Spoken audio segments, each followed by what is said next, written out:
తాకట్టులో ఉన్న బంగారాన్ని విడిపించి ఆ రోజు ఆన్లైన్ ధరకే కొంటుంది కొమ్మూరి గోల్డ్. నా జీవితంలో ఎప్పుడూ మరిచిపోలేని సంఘటన ఈ జొన్నగిరి సంఘటన.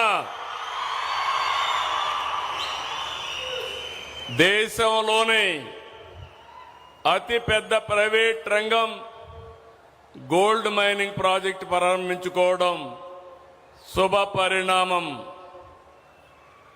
అలాగే విస్తరణ యూనిట్ కూడా శంకుస్థాపన చేసుకున్నాం. ఈ ప్రాజెక్టు చేపట్టిన జియో మైసూర్ సర్వీసెస్ని త్రివేణి ఎర్త్ మోర్స్ సంస్థల యజమానానికి, ఉద్యోగస్తులకు, ఇప్పుడే కార్మికులను చూశాను, లోకల్ కార్మికులు కూడా చాలా హుషారుగా ఉన్నారు, సమర్థవంతంగా ఉన్నారు. వాళ్ళందరికీ అభినందనలు, శుభాభినందనలు. జొన్నగిరి ఘనత నేటిది కాదు. ఈ ప్రాంతానికి ఎంతో చరిత్ర ఉంది. ఈ ప్రాంతాన్ని సువర్ణగిరి అని పిలిచేవారు. అశోకుడి 4వ రాజధాని ఆనాటి సువర్ణగిరి, ఈనాటి జొన్నగిరి.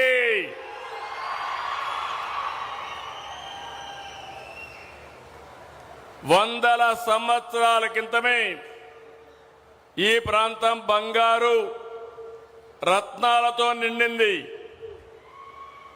ఇక్కడ దగ్గరలో లభించిన అశోకుడి ఎర్రగుడి శాసనాలు ఈ ప్రాంతం యొక్క వైభవాన్ని చాటి చెప్తున్నాయి. అవునా కాదా తమ్ముళ్ళు అని మిమ్మల్ని అడుగుతున్నా.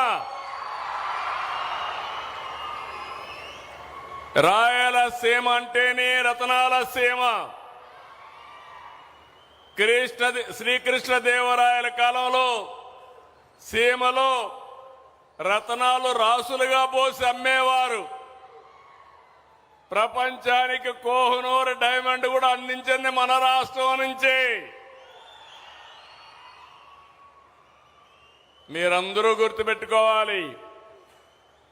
ఇప్పుడు కూడా వజ్రు కరూరు కానీ ఈ ప్రాంతంలో అప్పుడప్పుడు బయట వాళ్ళు కూడా వచ్చి ఎక్కడన్నా డైమండ్స్ రత్నాలు దొరుకుతాయని వేటలో ఉంటారు.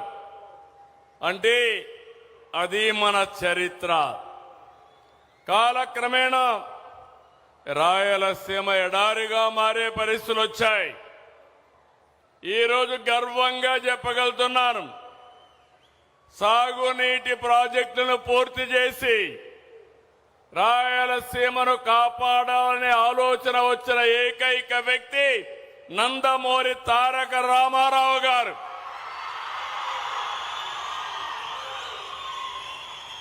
ఆ నిర్ణయం మళ్లీ రాయలసీమకి ప్రాణం పోశాం. ఇప్పుడు గోల్డ్ మైనింగ్ పూర్వ వైభవానికి ప్రారంభం. నేను అడుగుతున్నా మిమ్మల్ని అందరినీ, జొన్నగిరి పేరే పెట్టుకుందామా? మళ్ళీ పాత పేరు స్వర్ణగిరి పేరు పెట్టుకుందామా తమ్ముళ్ళు అని మిమ్మల్ని అడుగుతున్నా.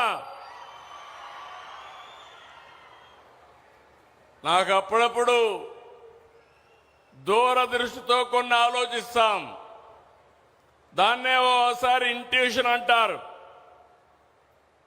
ఈరోజు ప్రధానమంత్రి గారు వికసిత్ భారత్ 2047 అంటే 2047కి భారతదేశాన్ని అభివృద్ధి చెందిన దేశంగా తయారు చేయాలని ప్రధానమంత్రి గారి కల, అది వారి ప్రణాళిక.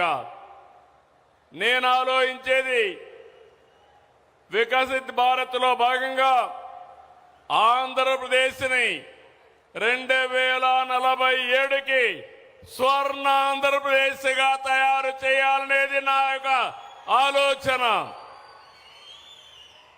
దానికి ప్రారంభం నిన్నటి వరకు జొన్నగిరి, ఈ రోజటి నుంచి స్వర్ణగిరి అని మరొక్కసారి మీ అందరికీ తెలియజేస్తున్నా. ఈ రోజు ఇక్కడుండే మీరందరూ చెప్పాలి, స్వర్ణగిరిగా నామకరణం చేసుకుందామంటే గట్టిగా మీరందరూ చప్పట్లు కొట్టి చెప్పండి, ఇది స్వర్ణగిరిగా చేసుకుందాం. నేను ఇప్పుడే అడిగాను, నేనేదో చెప్పేసి వెళ్ళిపోవడం కాదు. ఇక్కడ ఒక 8,000 మంది జనాభా ఉన్నారు. ఇక్కడ గోల్డ్ మైన్ వచ్చింది. ఆ గోల్డ్ మైన్ వచ్చిన శుభ సందర్భంలో మీ జీవితాలన్నీ కూడా బాగుపడాలి, బంగారు భవిష్యత్తు ఉండాలనేది నా ఆలోచనని మరొక్కసారి మీ అందరికీ విజ్ఞప్తి చేస్తున్నా. మేమిచ్చే డబ్బులు ఇస్తాం. అదే మరి నేను అడిగాను ప్రభాకర్ గారిని, త్రివేణి మేనేజింగ్ డైరెక్టర్ గారిని. I requested him, you adopted this village, make a model village. You are capable of changing total people's future. Why can't you adopt? Ante he agreed to adopt. He is going to make Swarnagiri as a model village with a true spirit. That is my appreciation. నేను ఒకటే మిమ్మల్ని అందరినీ కోరుతున్నా, నిన్నటి వరకు first time ఎవరూ చెప్పలేదు రాయలసీమ రాళ్లసీమ కాదు, ఎడారి కాదు, రాయలసీమని రతనాల సీమగా తయారు చేస్తానని అనేక సందర్భాల్లో చెప్పాను. అది ఈరోజు ఈ స్వర్ణగిరి గ్రామం నుంచే ప్రారంభం అవుతుంది. ఒకప్పుడు కేజీఎఫ్ ఉంది, కోలార్ గోల్డ్ ఫీల్డ్.